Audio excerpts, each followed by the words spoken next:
শ্রী রমণ মহর্ষি এক ভক্তকে বলছেন, যখন প্রহ্লাদ সমাধিত ছিল, ভগবান বিষ্ণু আপন মনে ভাবলেন, এই অসুর সমাধিস্থ হওয়ায় সব অসুর শান্তিতে আছে।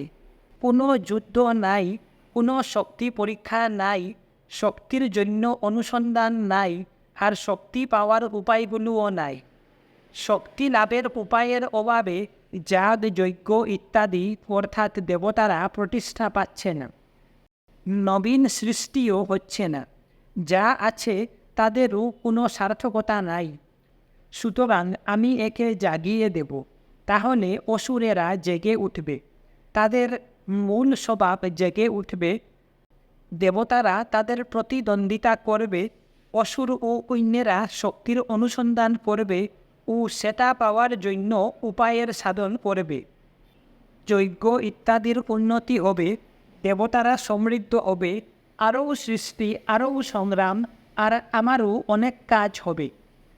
সুতরাং ভগবান বিষ্ণু প্রহ্লাদকে জাগালেন, তাকে জীবন মুক্তি ও অমরতা দিলেন।